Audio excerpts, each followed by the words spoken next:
Urine pregnancy test positive ആയ ഒരു പേഷ്യൻറ്റിനോട് ഡോക്ടർക്ക് എന്ത് അഡ്വൈസാണ് കൊടുക്കാനുള്ളത്? യൂറിൻ പ്രഗ്നൻസി ടെസ്റ്റ് അതിലെന്തെങ്കിലും സംശയമുണ്ടെങ്കിൽ ഒന്നെങ്കിൽ യൂറിൻ പ്രഗ്നൻസി ടെസ്റ്റ് വീണ്ടും റിപ്പീറ്റ് ചെയ്യാം. അതല്ലാന്നുണ്ടെങ്കിൽ ബ്ലഡ് ടെസ്റ്റ് ചെയ്തും കൺഫേം ചെയ്യാവുന്നതാണ്. beta-HCG എന്ന് പറഞ്ഞ ബ്ലഡ് ടെസ്റ്റാണ് പ്രഗ്നൻസി കൺഫേം ചെയ്യുക. കൺഫേം ആയ ഉടനെ തന്നെ ഒരു ഡോക്ടറെ അപ്പോയിൻമെൻറ്റ് ഫിക്സ് ചെയ്ത് ഡോക്ടറെ കാണേണ്ടതാണ്. ഫസ്റ്റ് ഡോക്ടർ നമ്മളോട് ചോദിക്കുന്നത് LMP ലാസ്റ്റ് മെൻസ്ട്രൽ പീരീഡ് എന്നാണ്. നമ്മൾ ഡോക്ടറോട് പറയേണ്ടത് first day of last menstrual period ആണ്. എന്നാണോ പ്രീവിയസ് നമുക്ക് ഫസ്റ്റ് മെൻസ് സ്റ്റാർട്ട് ചെയ്തിട്ടുള്ളത് ആ ഡേറ്റാണ് ഡോക്ടറോട് അറിയിക്കേണ്ടത്. പ്രീവിയസ് നമ്മൾ എന്തെങ്കിലും സ്ഥിരമായി മെഡിസിൻ കഴിച്ചുകൊണ്ടിരിക്കുന്ന ആളാണെന്നുണ്ടെങ്കിൽ അത് ഡോക്ടറെ അറിയിക്കണം. ഒരു പക്ഷേ ചിലപ്പം ആ മെഡിസിൻസ് സ്റ്റോപ്പ് ചെയ്യേണ്ടി വരാം.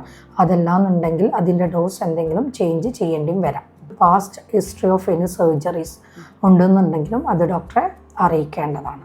ഐഡിയലി പ്രഗ്നൻസിക്ക് പ്ലാൻ ചെയ്യുന്നുണ്ട് 2 to 3 months ബിഫോർ തന്നെ ഫോളിക് ആസിഡ് സ്റ്റാർട്ട് ചെയ്യേണ്ടതാണ്. Normally up to 3 months pregnancy വരെ നമ്മൾ ഫോളിക് ആസിഡാണ് പ്രിസ്ക്രൈബ് ചെയ്യാറുള്ളത്. എക്സ്ട്രാ ഏതെങ്കിലും മെഡിസിൻ പേഷ്യൻ്റെ കണ്ടീഷൻ അനുസരിച്ചിട്ടാണ് ആഡ് ചെയ്യാറ്. ഫസ്റ്റ് വിസിറ്റിൽ ബ്ലഡ് ടെസ്റ്റും സ്കാനിങ്ങും ആണ് നമ്മൾ നിർദ്ദേശിക്കാറുള്ളത്.